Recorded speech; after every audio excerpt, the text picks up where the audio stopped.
Monsieur le Président, Monsieur le Passe-Président, Monsieur le Vice-président, le Secrétaire général, mes deux consoeurs, mes chers confrères, Mesdames, Messieurs, parler aussi tard pour un homme qui a 3 jours été à l'hôpital est difficile, mais je vais tâcher de vous intéresser à la pensée, à la connaissance de l'homme. Depuis le début des temps jusqu'à maintenant. Vous avez tout sur cette diapositive. Vous voyez surtout la nature se dévoilant dans la science et le penseur. C'est à partir de là que nous allons cheminer. L'homme est un roseau pensant, a dit Pascal, c'est ce qui motive mon intervention. Poussière d'étoiles, acteur du ballet cosmique, en 200 000 ans, l'homme a-t-il fait des progrès? Pourquoi, comment? La pensée, avec l'imagination, l'observation et la réflexion, entraîne la connaissance, à partir de quoi va se faire la lutte entre savoir et pouvoir. Après la dépendance initiale, va-t-on vers l'infini? Mais le problème existentiel est toujours le même, et finalement, que ce soit au temps du merveilleux ou au temps du scientifique, le problème est le même, le pari de Pascal. Dans l'évolution du monde, que vous connaissez bien, après la densification de la matière, 2 millions d'années d'histoire, l'Homo habilis donne succession à l'Erectus, puis le Sapiens enfin, il y a seulement 200 000 ans. La spécificité des hominidés, le cerveau. Vous voyez la progression, Erectus 850 grammes, Sapiens 100 grammes, moderne 1400 grammes, la bipédie, le langage, et vous voyez ce que donne la filière suivante. Il est parti à 4 pattes, il est maintenant assis devant son ordinateur. Est-ce un progrès? Bon, l'histoire de l'homme, vous la connaissez, l'apparition de l'oxygène, l'air carbonifère, mais c'est surtout le feu. Il y a 450 000 ans, les premières traces sont dans les grottes de Ménez-Dagan dans le Finistère. Vous voyez ce qu'était l'Homo erectus.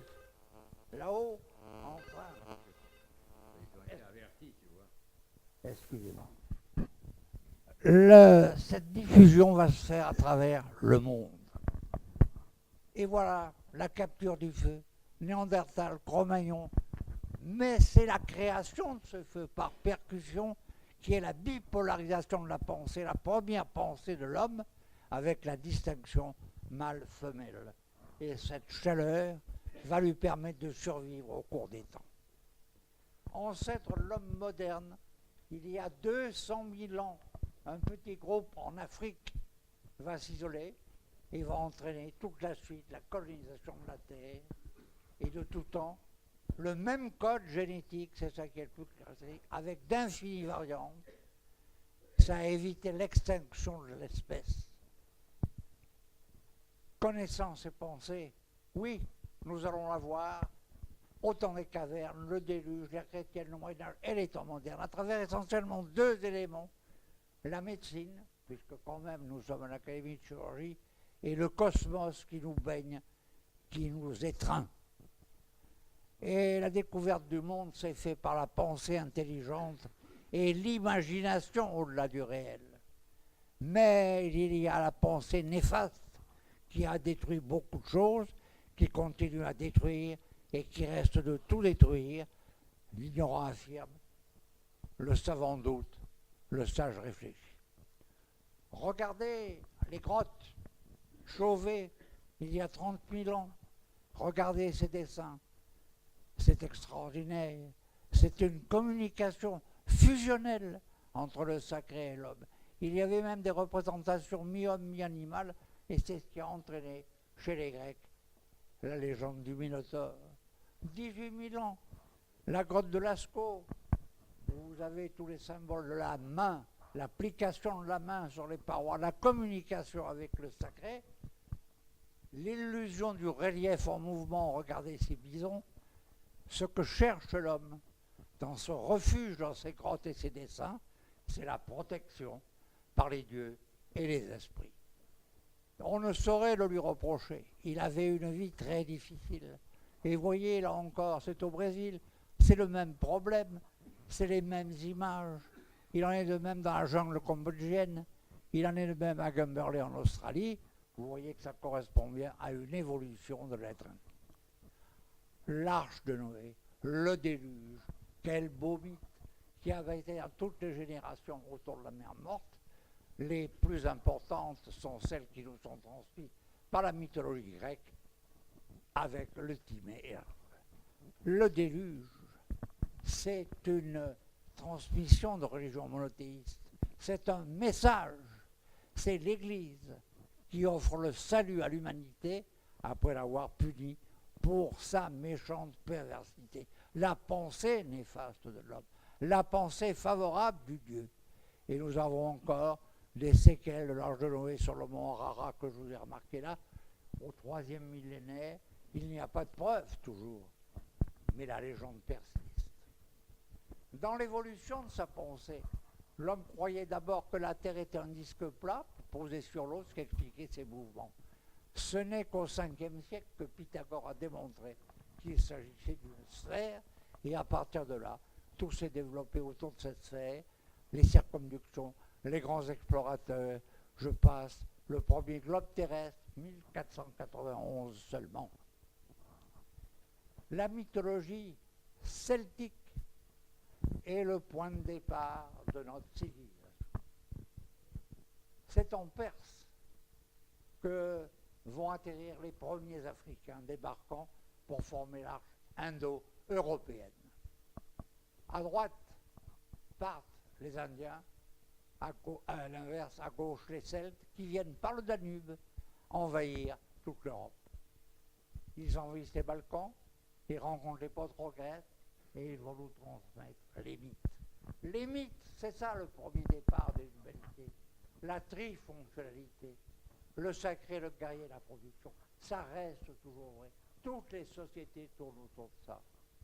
Ce qui est caractéristique, c'est la religiosité cultivée par les druides, dont vous avez ici un très bel exemple. Le ciel, pourquoi le ciel? Parce qu'il est au-dessus, étant le royaume des dieux. Chacun a son domaine, mais il n'y a pas de Dieu dominant. La parole est magico-religieuse, elle vient du divin par les muses et par les poètes. Il n'y a pas de différence entre vérité et mensonge, on ne sait pas. C'est le poète type Homère qui orchestre tout ça, interprète des muses. Et Thucydide va trouver la première notion logique, parce que les Égyptiens avaient découvert les mathématiques, parce qu'ils avaient trouvé la pensée rationnelle, le vrai, le faux. Alors là commence une grande difficulté, qui est l'acheminement de ce qu'on a appelé la parole laïque. On se détache du sacré, c'est-à-dire qu'on va aborder le faux semblant et le sens politique, et vous savez qu'au cours du reste de l'humanité, ça nous a entraîné beaucoup de déboires. Pythagore a dit, l'homme est la mesure de toute chose, c'est assez vrai.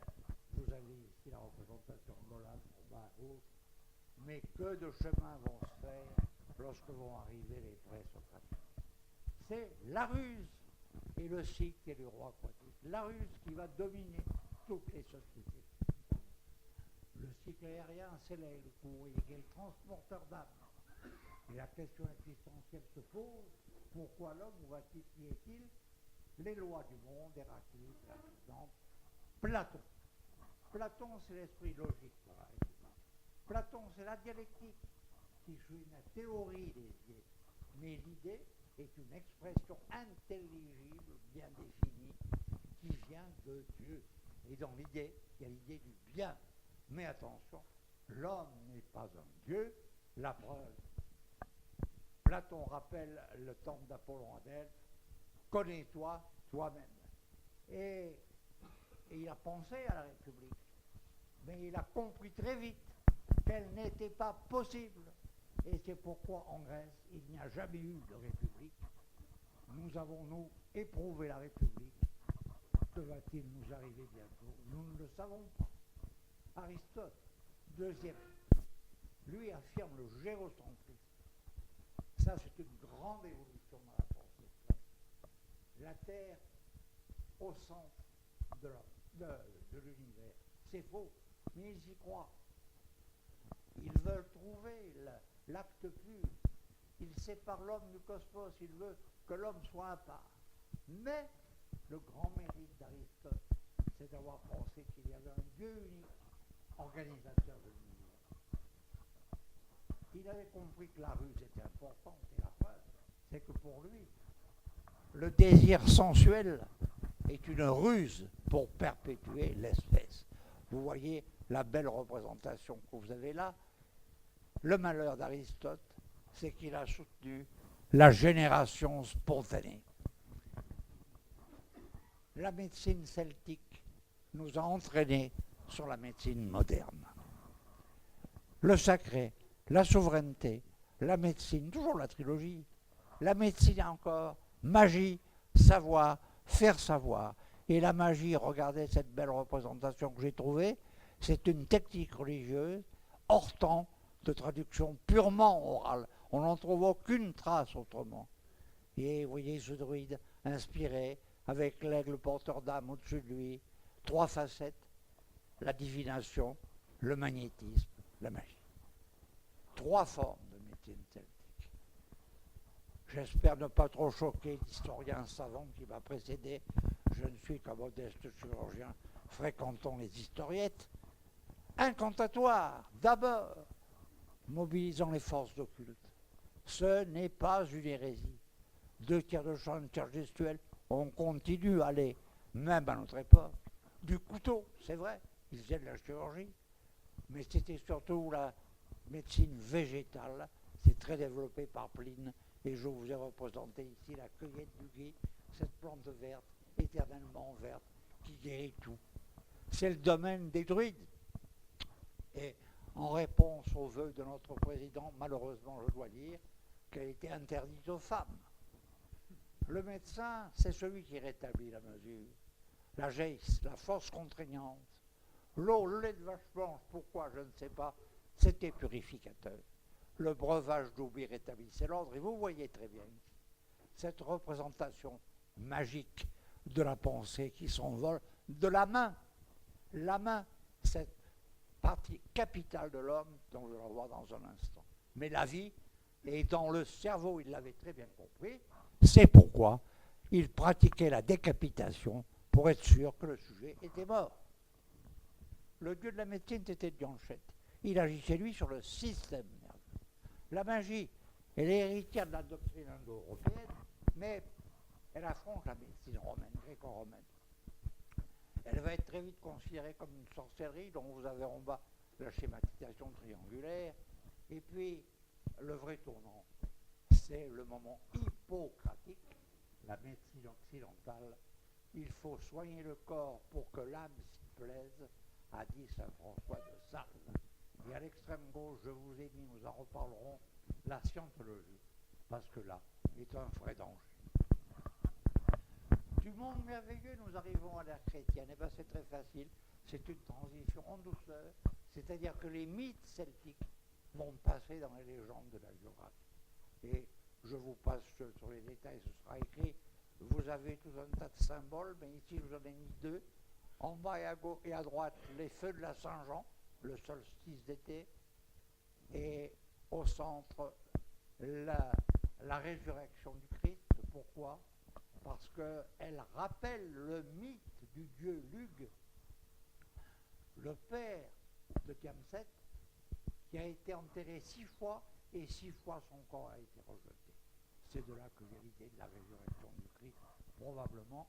De même que Sainte Valérie, que vous voyez là, Limousine, excusez-moi, qui a été décapité, a porté sa main à Saint Martial, premier évêque de Limoges, qui l'a remise d'aplomb.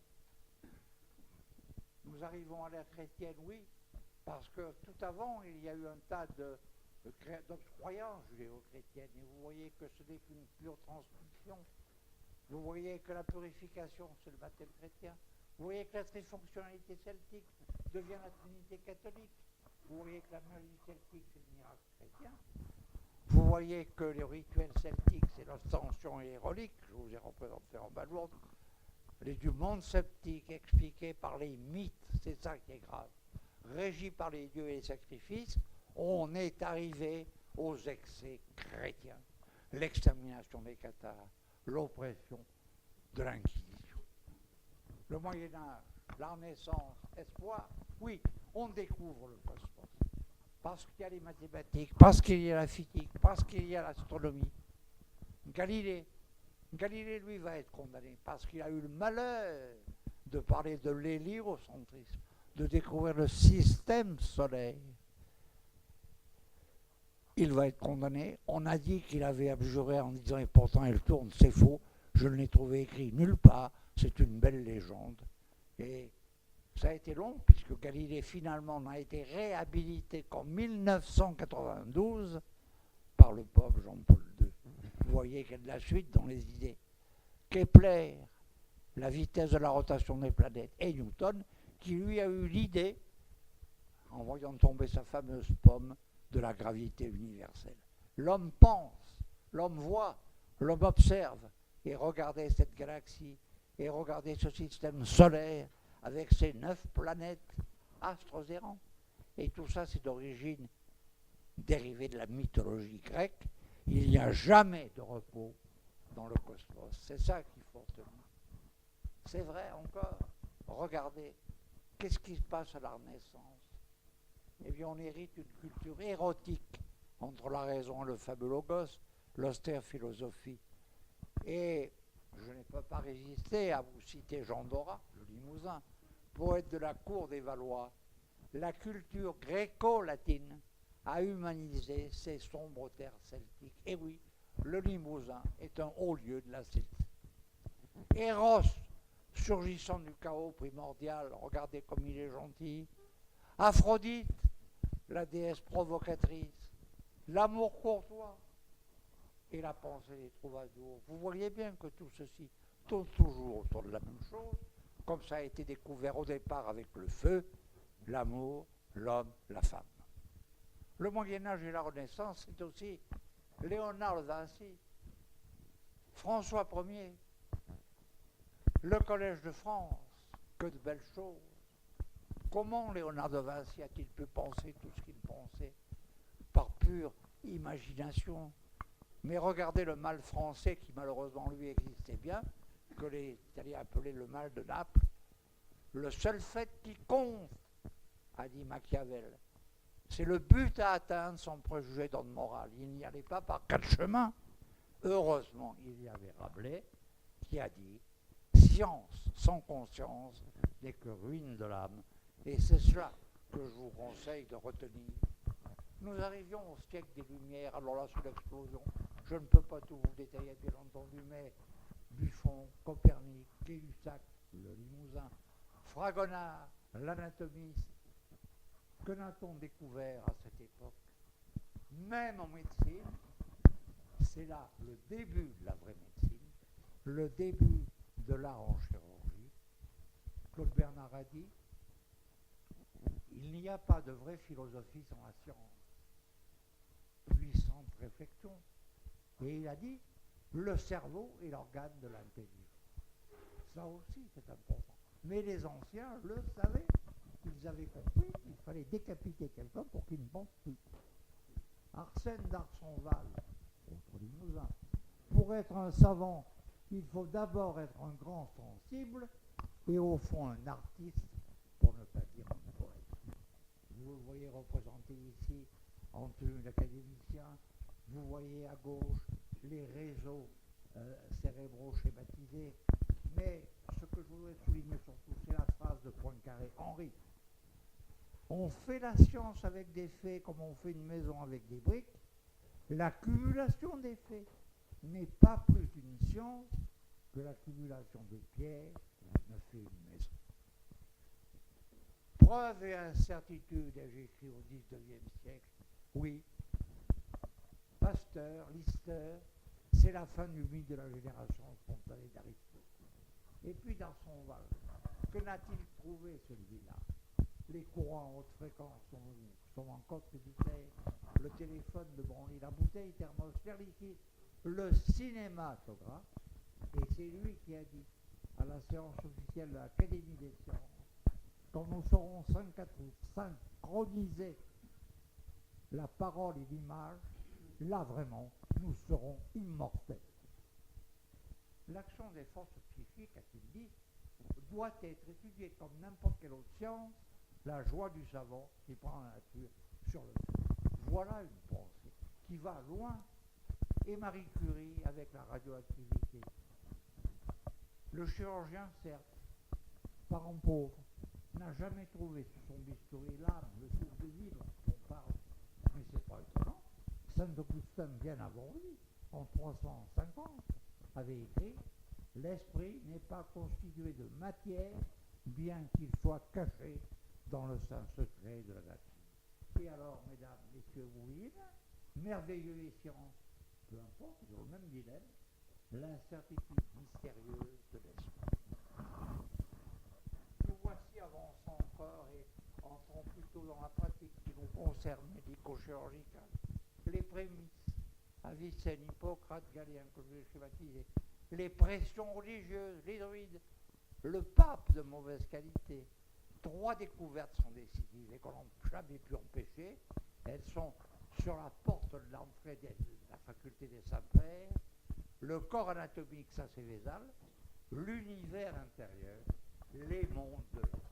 C'est ça qui domine. Et nous arrivons au 3e millénaire, qui fait des progrès considérables, qui a une biologie moléculaire et une génétique qui nous font faire des progrès. Mais attention, danger, notamment eugénie, euthanasie. Heureusement, pour rattraper ça, il y a la chirurgie néonatale in utero, prénatale in utero qui risque de nous donner des avantages, l'informatique et les robots. Mais attention, la valeur du médecin diminue en raison directe des moyens d'investigation qu'il ne voit pas s'effondrer le vieux sens hippocratique devant la dictature des après-guerre. Paul Valéry. Vous voyez que déjà avant-guerre, dans celle de 40, on pensait. Mais nous avons eu l'invasion de l'ordinateur, l'invasion du robot. Et alors, qu'est-ce qui se passe? Eh bien, c'est que nous avons un tas de technologies. Elles ne remplacent pas les médecins. Elles optimisent leur travail. Et surtout, vous voyez ce qu'ont pu écrire nos amis. Santé, égalité, solidarité. Penser la relation de soins, comme l'a écrit César. Les faits, c'est que la faute d'humanisme développe les médecines parallèles que je vous ai stigmatisées ici, parce que vous savez qu'actuellement, il y a une grande vedette, c'est la forme de rhinocéros, qui serait un affreux aphrodisiaque. L'entente cordiale, médecin, malade, sèche, partout. Il faut sauver les malades, a écrit Léon Cédel, qui nous a dédicacé son livre pour l'Académie. Le malade n'est pas un numéro, surtout, a écrit Patrice Queneau. Et ça, c'est très vrai. Le malade n'est pas un numéro. Il faut le soigner. Vous avez ici le schéma de Pompidou. Vous voyez, reprenons l'histoire rapidement. Incantation, compassion au départ, c'était l'espoir. Puis il y a eu la médecine qui s'est appliquée, on a eu la santé, on a fait la certification pour que ce soit bien. C'est bien. Mais attends, l'information directe via Internet, danger. La contrainte administrative dominante, danger. Le consumérisme et les recours juridiques permanents, danger. Donc avantage, mais aussi danger. C'est pourquoi je me suis permis de faire ce qu'appelle charisme, humanisme, utilitariste, vous voyez, c'est mieux pour accompagner, respecter, soutenir ARS, Agence régionale de santé. Le progrès n'est pas sans danger. La spectrométrie de masse, qui vous a été présentée récemment par le gars à l'Académie de médecine, elle éclaire tout, mais attention, il y a des modifications pharmacogénétiques à trembler. Le bel espoir pour l'humanité, mais quel questionnement éthique. Avons-nous le droit de transformer l'homme, qui est la rencontre d'une confiance et d'une conscience, comme le montrait le tableau de l'ermite qui est à l'Académie de médecine. Nous voici maintenant dans le 3e millénaire. C'est la victoire de l'imagerie virtuelle réelle, c'est la magie technologique. Il faut se méfier des coupes budgétaires sans intérêt sanitaire. Certains pensent trop et pensent mal, ils risquent de dominer. Attention aux dérives technologiques. Attention aux pertes de contact avec sa malade. Gardons cette question des mains jointes, l'homme doit aider l'homme. Il nous faut contrôler les nouvelles conceptions d'ingénierie. Et ça demande une gymnastique à tous ceux qui vont avoir à l'avenir à diriger notre pays. L'automatisation, l'informatisation, la modélisation, la robotisation, très bien, de la magie antique à la science moderne, l'effet placebo reste la valeur ajoutée, beaucoup plus que la télé. Et je vous ai schématisé là l'IRM, un robot, c'est des actions conjointes technologiques. On ne peut plus faire de la chirurgie à part, le chirurgien doit être entouré de techniciens et d'ingénieurs. Pour se distraire un peu et à bien comprendre qu'il faut humaniser les choses, vous voyez cette parole de Kosciusko-Morizet, ministre, ancienne polytechnicienne, le poids de la responsabilité doit s'allier au trésor de la connaissance pour la dignité humaine. Vous voyez qu'on peut être un grand intellectuel et avoir compris ce qu'est l'homme. Pour un humanisme actif et une vie meilleure, qu'est-ce qu'il nous faut? Un lien social. Et tant que nous ne rétablirons pas le lien social, nous aurons des sociétés en que nous. Il faut prendre en compte globalement, médical, psychologique, social. Et c'est pourquoi je me suis permis de vous ajouter ce petit dessin qui m'amuse, en disant qu'il faut se méfier de la randomisation. Parce que la statistique est à la médecine, ce que le réverbère est à l'ivrogne, elle soutient plus qu'elle n'éclaire. L'imagination et chirurgie, de tout temps on a fait de la chirurgie. On a trouvé des crânes tépanés, c'est paléolithique, des amputations des membres. Et je vous rappelle la légende dorée de l'Oragile au XIIIe siècle, où ce brave sacristain de l'église Saint-Côme et Saint-Damien à Rome arrivaient dans son rêve que sa jambe malade, qui avait une gangrène, était amputée et qu'on lui avait mis à la place la membre d'un voisin, mais c'était un noir. Et en se réveillant, il a constaté effectivement qu'il avait une jambe noire. On ignorait la génétique, mais on savait que c'était possible. Chauliac, lui, a fait de la chirurgie, il a, au XIVe siècle, commencé à en faire de la pratique plus à la suite. À la suite de Vézal, à la suite d'Ambroise Paré, l'Académie de chirurgie que je vous ai été rappelé tout à l'heure, mais on ne progressera vraiment qu'à partir de l'avènement de l'anesthésie et de l'antisepsie. La pratique médico-chirurgicale au XXe siècle, là aussi, il a fallu beaucoup penser. Marie Curie a fait la première chose importante. Elle a institutionnalisé la recherche médicale.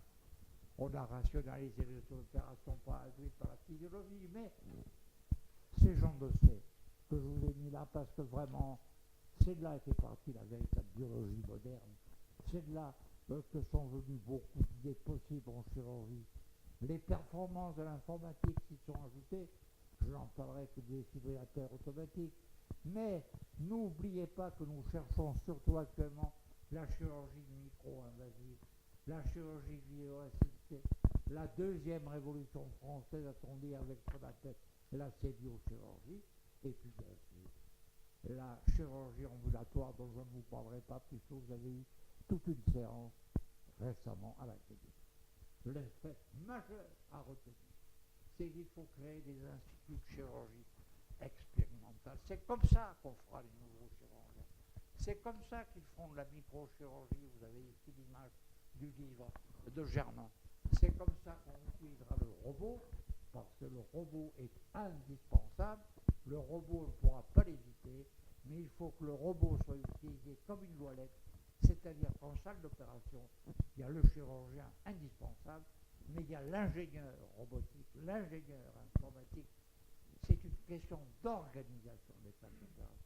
Une nouvelle pensée de l'hôpital. Le chirurgien doit être le concepteur technique. Il ne doit pas démissionner. Il a la prise en charge de l'opéré, la décision, l'appréciation des indications et des services rendus. Chirurgien, mes frères, vous n'êtes pas morts. Les prothèses implantales, quelle audace! Oui, vous avez vu aussi quelle responsabilité sur ces implants. Je citais là les premières prothèses du père de Henri Judet.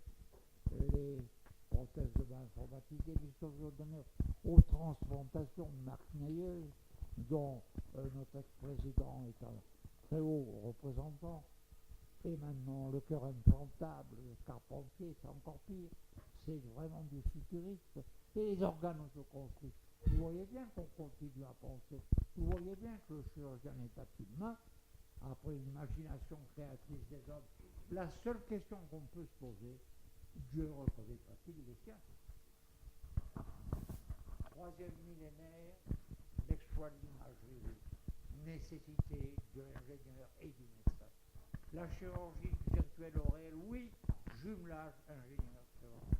Et vous avez ici ce modèle qui m'est prêté par Dubousset, la reconstruction du cône à partir d'une image. C'est un rachis dégénératif.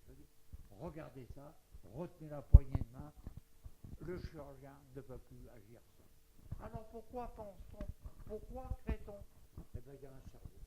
Il est approprié à la naissance, il va se développer. Et je tiens à affirmer là, pour rassurer le président, que le cerveau de la femme vaut celui de l'homme, que ce soit en sciences, que ce soit en métaphysique. Le cerveau secrète la pensée comme le foie la bile, Cabanis. C'est propre pour lui. C'était un corrézien. Pendant son fonctionnement, le cerveau est le siège de manifestations chimiques et électriques identiques à celles qui se produisent dans le muscle. Pensée de Claude Bernard. Mais mieux, actuellement, Edelman vient de dire, les réseaux génétiques avec interconnexion au sein du système thalamocortical et intersélection dans une activité, tenez-vous bien, relationniste et non pas instructionniste. Voilà, on a avancé considérablement, c'est les interconnexions permanentes, parce que l'imagination, qui explique que l'imagination n'a pas de contraintes.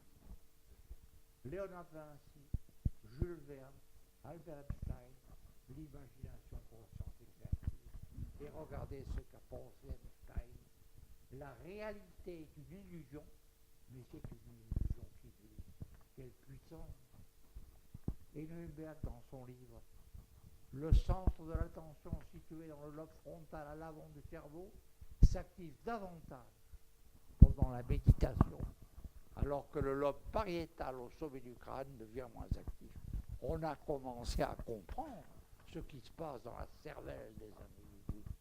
L'imagination inconsciente est encore pire, puisque c'est les rêves, c'est les illusions, c'est les fantasmes, c'est l'intégration de tous les événements cérébraux sous-jacents au processus conscient. Et il est agréable de rappeler qu'en 1900, Arsène d'Arsonval a fondé l'Institut général de psychologie, parce qu'il avait compris, lui, qu'il fallait arriver à comprendre les perturbations de la cervelle. Charcot, Freud, Lacan, Jung, tout le monde s'est intéressé aux perturbations psychologiques. Et tout le monde a un certain nombre d'erreurs. Le sommeil, c'est la seule vérité que l'on sache, est induit par la mélatonine. C'est une nécessité dans un rythme circadien. C'est pourquoi on l'a appelé la petite mort. Il y a une différence d'un homme à l'autre, c'est un rôle génétique. Napoléon dormait 4 heures, Einstein dormait 11 heures. Le rêve, ah le rêve, regardez ça, Héraclite, dans son défaise, dans son sommeil, le rêveur est à lui-même sa propre lumière. Et le rêve, le conte japonais de la regarde, que je voulais mettre en bas, il rêve, et il rêve de façon prémonitoire. Ce qui fait qu'on peut actuellement enregistrer des images rêvées par magnétoencéphalographie, et on se rend compte que ce sont bien des réalités. Voici tous ces mystères du cerveau. La science et l'imagination au service de la vérité. A dit Edelman, il n'y a aucun divorce entre les sciences humaines et les sciences littéraires. Autrement dit, c'est un tout. Et oui, mais tout ça, quelles sont les limites? Et c'est là où il va falloir que l'homme fasse attention. Parce qu'il y a les prises en charge des catastrophes. Et ces catastrophes naturelles.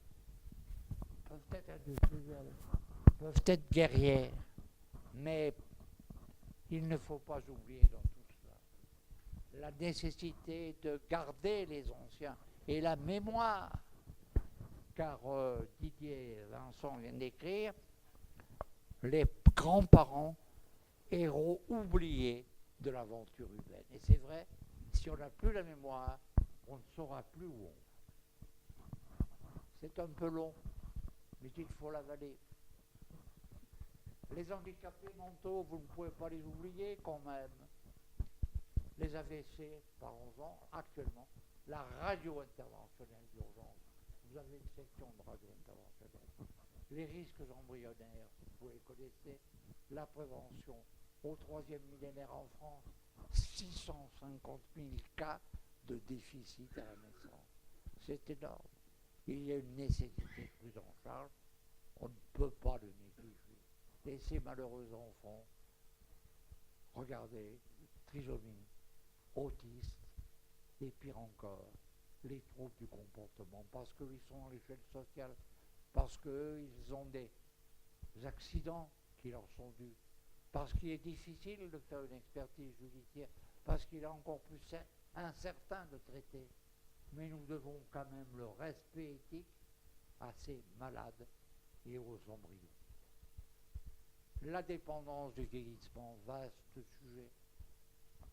Regardez l'évolution, vous la connaissez, mais actuellement, bordons-nous de regarder cette image à gauche, cette vieille femme perdue dans ses pensées, si tant est qu'elle en a. J'ai beaucoup aimé cette image que je vous ai mise en bas. Elle a perdu sa tête, elle est sous la table, l'aide sociale lui aide à la récupérer, mais elle reste quand même une plante verte. Il suffira d'ailleurs, regardez en haut et à droite et vous serez rassurés, de les entourer, de les aider, de les aimer, pour qu'ils aient un sourire, malgré leur cerveau déficient.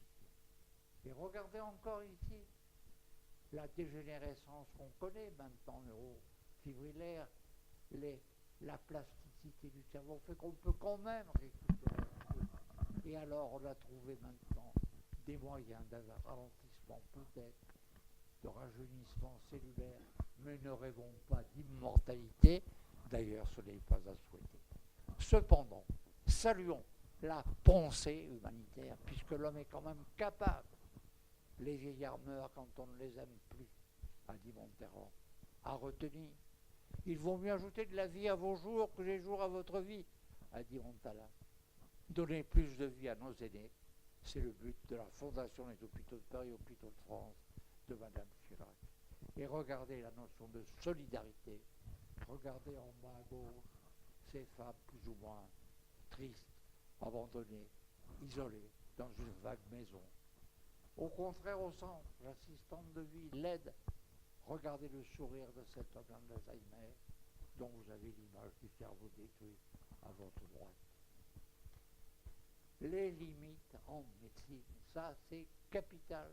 Vous avez là le livre de Sicard, mais ce qu'il faut, c'est savoir qu'il faut redéfinir nos politiques de santé. Il faut repenser l'éthique raisonnable, parce que l'homme n'est pas un apprenti Dieu.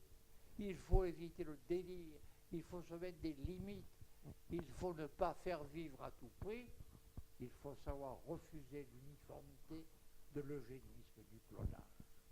Ça vous paraît peut-être ridicule, je ne le dirai jamais assez, il faut respecter les lois et les droits de la nature, le principe de prudence, c'est de savoir avant d'agir. Savoir avant d'agir parce que vous voyez tous les risques qu'encourt l'homme.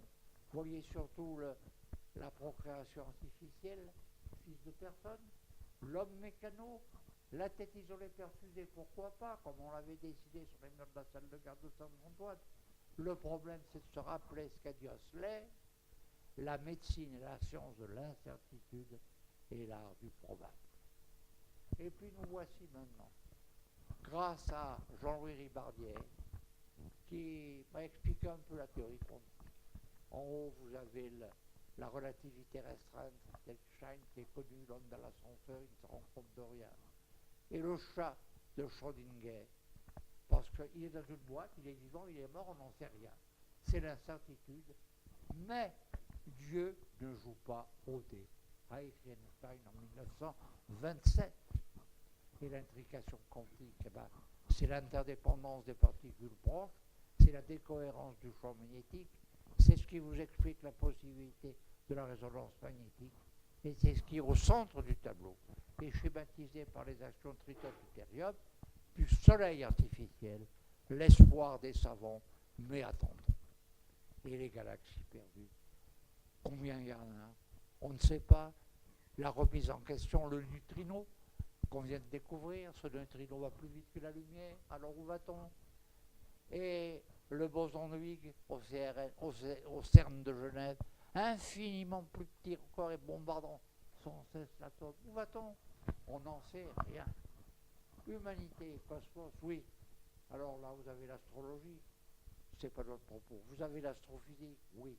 La géomatique de mon ami Claude Bardinet, c'est le contrôle environnemental par satellite.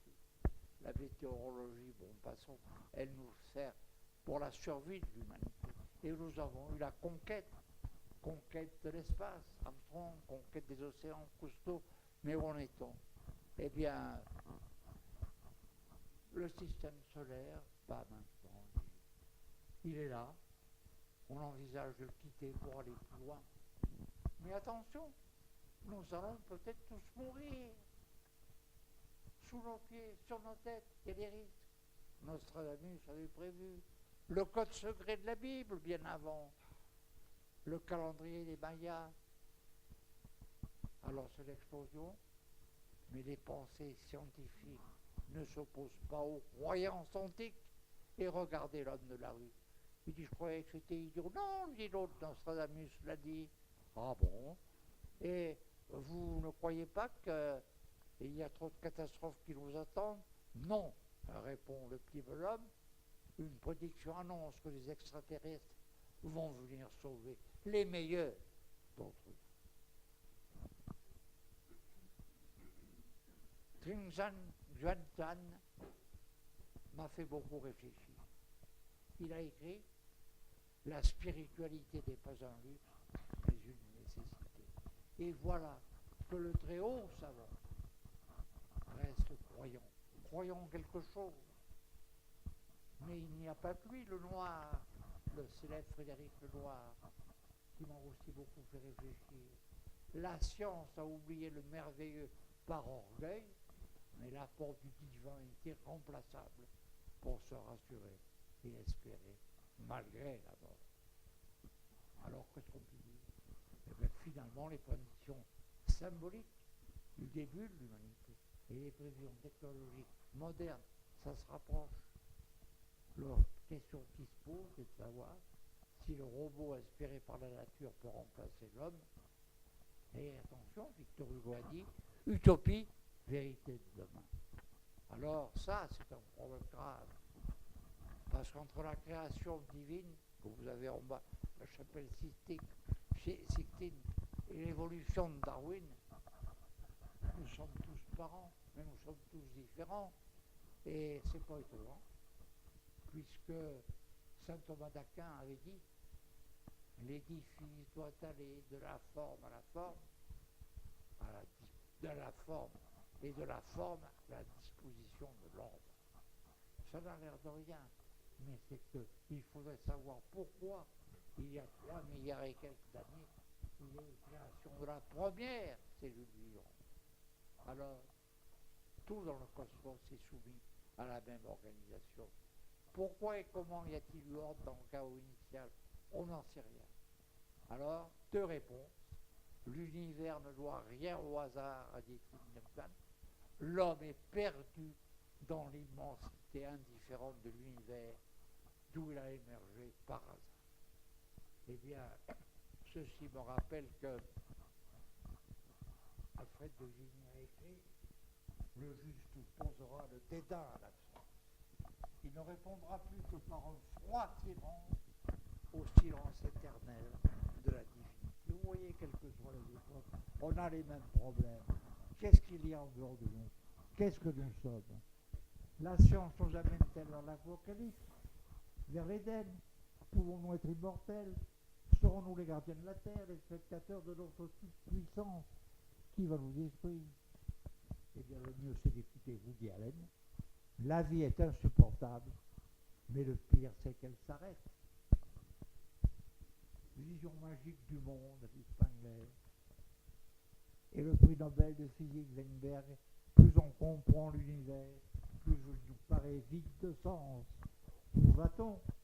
Einstein a tout mis d'accord et il tire la langue. Je crois au Dieu de Spinoza, qui se révèle dans l'harmonie de tout ce qui existe, et non en un Dieu concerné par le destin et les actions d'Dieu. On remet là à la grande échelle. Et voilà, encore le Kringelkan, il y a une étroite symbiose entre l'homme et le cosmos. Le scientifique a le devoir de ne pas oublier son humanité. Pourquoi et comment y a-t-il l'homme? Chaos. D'où vient l'homme? Où va-t-il? Pourquoi est-il? Vous avez la célèbre toile de Gauguin qui le rappelle. Le silence éternel des espaces infinis m'effraie, a écrit Pascal. La vraie question qui se pose, que nous devons penser, l'homme est-il plus heureux par la raison que par le merveilleux?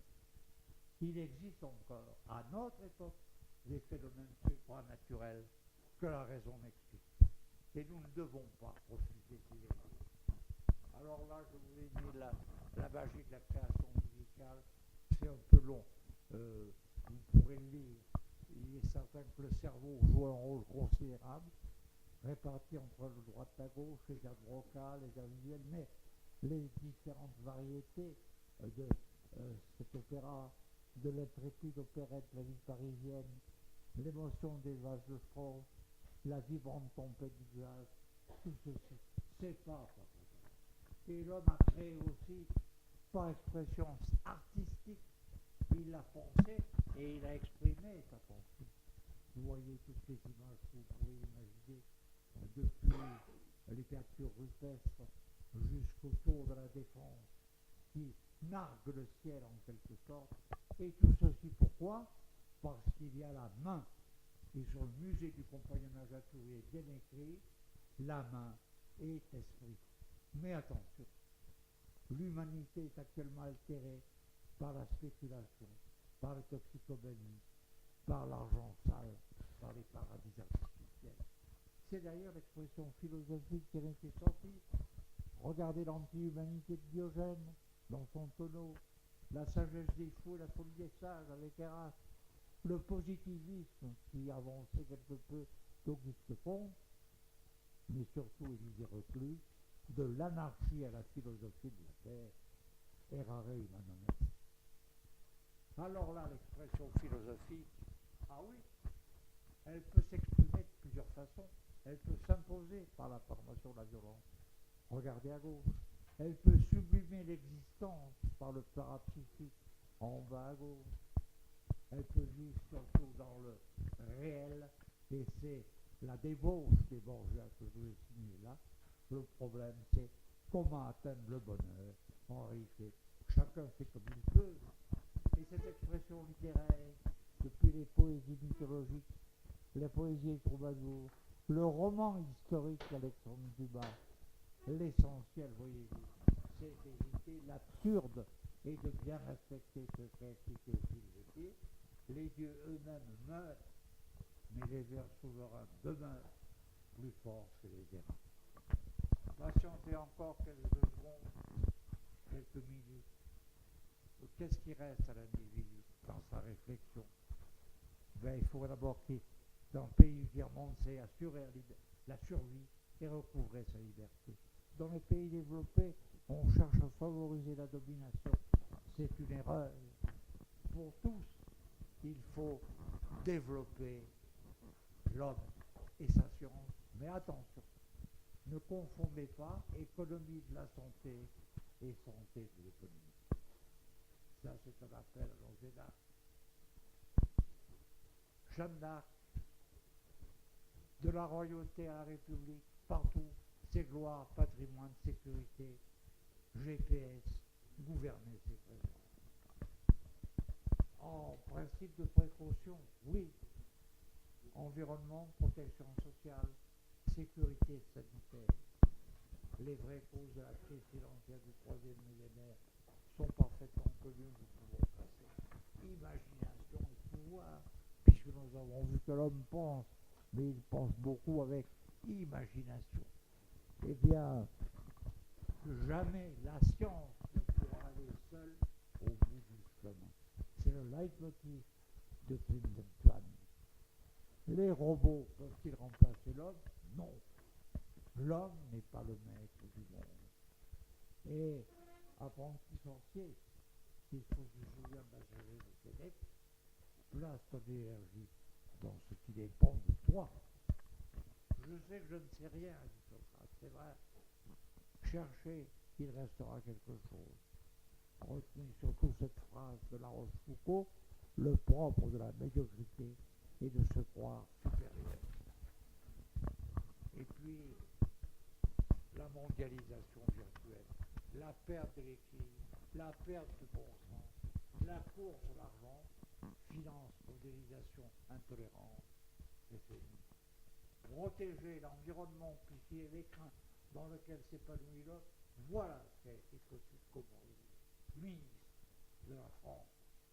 Et Montesquieu vous avez bien averti, quand on court après l'esprit, on attrape la sottise, malheureusement. Je crois que nous y sommes.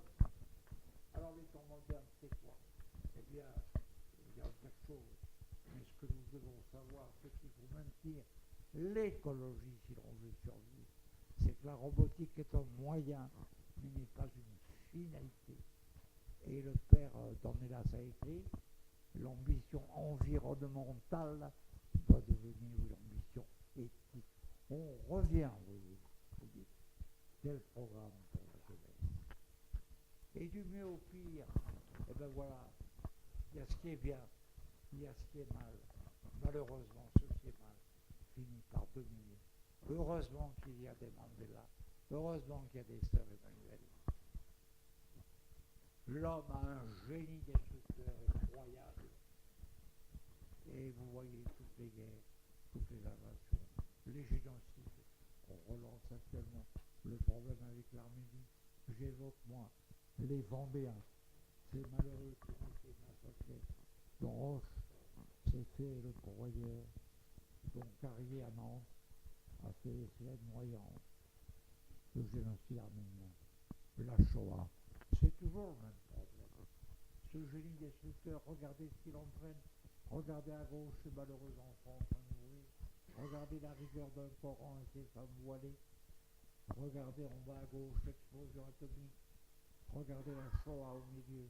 Et à droite, au radeau sur l'âne, qui m'est particulièrement cher, que j'ai vu moi au troisième jour, brûlant encore, fumant encore, des gens gémissants, lorsque j'étais agent de liaison du groupe de résistance. Et là, le troisième millénaire, qu'est-ce qu'il nous réserve? Un urbanisme envahissant. Oui, aller plus loin, plus vite, toujours plus haut, faire toujours mieux. Mais la maltraitance des enfants va vous faire réfléchir. Hier soir, j'avais toute une émission consacrée à ça. Quand on pense qu'1 million d'enfants par an en France sont réellement maltraités. Alors la République de Platon est loin. L'idée vient à l'homme par Dieu. Sacraliser la justice, oui. Gouverner pour le bien de la cité dite, oui. Vous ne croyez pas que nos dirigeants modernes pourraient relire Platon? Le comprendraient-ils? Hélas, il y a dans les temps modernes cette corruption, cet argent sale. Et la corruption du meilleur donne le pire a été loin. Alors je n'ai pas pu résister au fait de vous écrire anarchie, gouvernance dans la fiction, c'est-à-dire tout dire et ne rien faire. Je crois que c'est là un de nos baux qui sera les plus difficiles à éradiquer. Parce que l'homme est un prédateur aggravé. Et la connaissance s'acquiert par la pensée, oui, mais la pensée s'exprime par la connaissance. À nous de savoir le faire. À nous de savoir avoir des pensées tutorables. À nous de savoir utiliser tous les moyens que nous disposons. Regardez la vaisselle, regardez Coluche. Et Victor Hugo l'a-t-il pas écrit? Ceux qui vivent sont ceux qui luttent. Et là où va-t-on maintenant? Avec l'égocentrisme, il faut aller à l'altruisme. Nous avons à nous battre entre, regardez, l'hyperobésité et le malheureux enfant en train de mourir. Et qu'est-ce qui va se passer à l'avenir? Ça va être pire que tout, nous aurons de plus en plus de gens à nourrir, on n'y arrivera pas, puis qu'il y aura de moins en moins d'eux. Alors, on a pensé à faire griller les sauterelles et les scorpions pour nous faire manger entomophagie. Je ne suis pas d'accord. La politique peut faire en sorte que la société soit organisée pour ce que s'exprime la dignité humaine. Toujours la même Kosciusko. Vivement qu'elle reste ministre, vivement qu'elle ne change pas d'avis. On peut aussi passer de l'acte néfaste à l'acte d'humanité. C'est ainsi que Robespierre, après la terreur, a fait la fête de l'être suprême. C'est ainsi que le président Roosevelt, qui a immédiatement informé par Einstein, crée Manhattan et l'explosion Hiroshima-Nagasaki. Mais Schweitzer, lui, veillait avec son magnifique fleur de rhododendron, respect de la vie, biodiversité, écologie, et voilà la pensée de Schweitzer, l'homme doit éviter de creuser sa tombe. Et Benoît XVI, il faut protéger l'homme de sa propre destruction. Quant au général, lui, il avait compris qu'il pouvait faire de l'utile en évitant le drame, c'était l'énergie atomique avec la physique. L'espèce humaine a vécu par créativité. Actuellement, elle peut survivre si elle a une prudente sagacité. Mais elle doit surtout protéger les lois de la nature. Les 3 A, acceptation, admiration, adulation. Alors où va-t-on maintenant? L'homme pourra-t-il coloniser Mars? J'en sais rien. Confucius nous a dit, la puissance sans la connaissance peut faire naître l'arrogance. Retenez, c'est important. Et puis, Malraux, la vie ne vaut peut-être rien, mais rien ne vaut la vie. Et surtout, l'avertissement de Frédéric Lenoir, exister est un fait, vivre est un art. Le bonheur des hommes, oui. L'abbé Pierre, oui. Sœur Emmanuel, oui. Les gens généreux sont les plus heureux. Et voyez-vous, la fierté qui vient des bonheurs durables, avec modestie et gratitude, aboutit à l'émotion sociale. Et c'est cela qu'il faut. Le bonheur, il est lié à la culture. Il est lié à la religion qui favorise l'amour. Et je ne sais pas si cette prédiction se fera, mais Ahmed Abdelkhaled a écrit « Le 21e siècle sera le plus religieux de tous les temps. » Souhaitons-le. Nous approchons de terme. Traduire l'information en savoir, le savoir en sagesse. Où est le programme? Il faut supprimer le fatalisme. Il faut augmenter l'intérieur. Le bien-être est subjectif. Stabilisons notre bien-être. Le bonheur ne s'achète pas. Il dépend de soi. Il dépend de la famille, de la société. Et son peu à peu, la spiritualité sociale. Vous vous demandez la place de la femme dans la société? Mon cher président, la voici. Jadis religieusement identifiée. Regardez ces chapons de cette main, cette colombe de la paix. Regardez la Pietà, regardez Aphrodite. Mais songez aussi à la malheureuse femme voilée. Alors, à droite, regardez la domination de la femme qui est à parité. Maintenant, on va être à parité, dit-elle, dans son comité d'entreprise.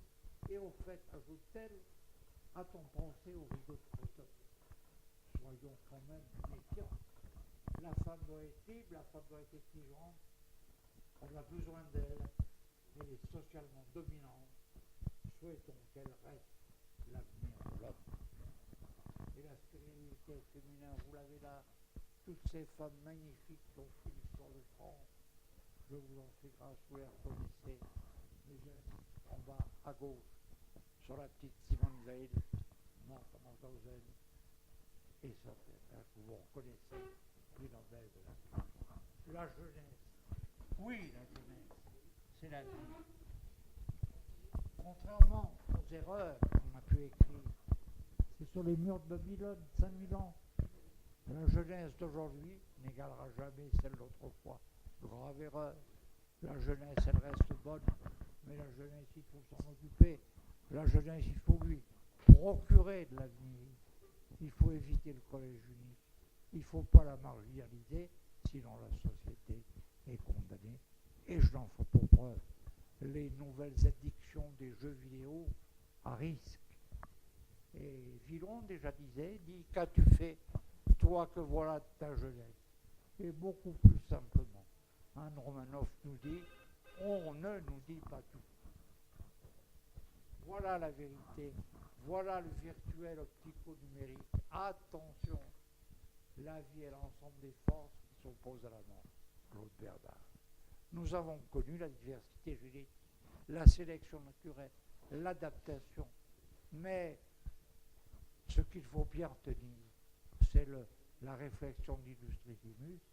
Si Dieu n'existait pas, il faudrait l'inventer, ce qui faudra à réfléchir, je pense. Ça, c'est quelques vérités permanentes, mais le bonheur, Saint-Augustin, c'est de continuer à aimer ce que l'on possède. Avant de courir après le diable, contentons-nous de ce qu'il y a. Sculpte, lime, cisèle, que ton rêve flottant se scelle dans le bloc résistant. Théophile Gautier. Alors voilà, qu'est-ce que c'est que la vie? Ben, la vie, c'est un compromis entre balade des gens heureux et mort sur ordonnance. L'essentiel, c'est d'avoir la paix. Mon cher Lyonnais, tu reconnaîtras ton guignol. Tu admettras avec moi que les grands dangers, c'est le crime contre l'humanité, ce sont les épidémies.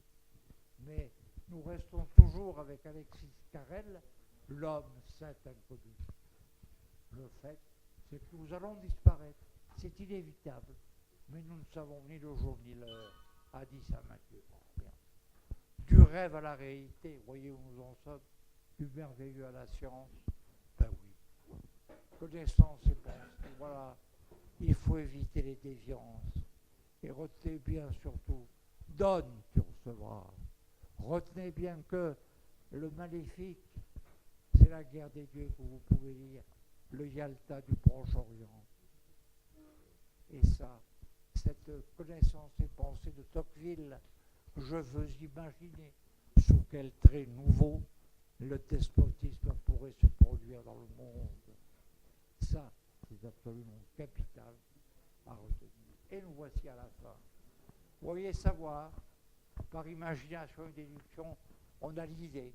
Par réflexion et expérience, on a la pensée. À partir de là, connaissance, savoir. Oui, mais l'éthique est le gros problème de notre époque, c'est l'éthique. N'oubliez pas que malgré les progrès que nous avons faits, au 3e millénaire, le tiers du monde est en état de précarité. Et voyez cette réflexion de Simone Veil, l'ancienne ministre, dans la pesanteur et la grâce, elle qui était rescapée des camps d'extermination. Le temps de la science et le temps de l'éthique ne vont pas à la même vitesse. Chacun a sa propre mélodie. À réfléchir. Alors l'homme, ce roseau pensant, idée, pensée, savoir, bien, mal, oui. Alors admirer. Pour bien vivre, qu'est-ce qu'il faut? Connaissance, nature, recherche, savoir, CNRS. La philosophie sociale, rien sans effort. Il faut savoir penser sans jouer au dé, c'est-à-dire Dieu et diable. Dieu, magnifique. Le diable, regardez ça. Heureusement, il y a le petit oiseau pour guérir tout. Cogito ergo sum, a dit Descartes, mais le mieux c'est Pascal. L'homme est un néant à l'égard de l'infini, un tout à l'égard du néant, un milieu entre rien et tout. C'est capital, il a tout dit. L'humanité doit rêver à l'infini, mais elle doit cesser de se détruire. Et en termes de conclusion, je vous dirais que le merveilleux, c'est la science voilée. La science, c'est le merveilleux dévoilé. Et voici, pour se distraire un peu, mes frères, l'avenir que je vous propose, des chirurgiens républicains, tâchant de sauver notre malheureuse société. Je remercie tous ceux qui m'ont aidé à travailler, en particulier Jean-Louis Ribardière, dont l'état de santé s'améliore, Laurent Sarda, Fatia El Morabi. Vous voyez qu'entre le temps du merveilleux, l'aigle, l'âme, le sanglier, la souveraineté, le cheval, la force, nous avons quoi maintenant? Le soleil qui va peut-être nous écrabousser et le cosmos dans lequel nous baignons. Mais je vous souhaite quand même une bonne année 2012, en espérant ne pas avoir trop choqué notre ami Bismuth avec mes propos entre médecine et religion. J'ai consacré pour mon élève Miraj le Perse, ce magnifique tapis, puisque nous venons tous de la Perse. Et puis, pour toi, mon cher Beaulieu, de Luc Dunhomme, le siège du primat des Gaules, avec sa colline inspirée de Fourvière et ses soieries, le nouveau siège que tu vas occuper au Cordelier, Académie nationale de chirurgie, qui est sous la sauvegarde du Limousin Henri Judet, notre secrétaire général vénéré. Merci.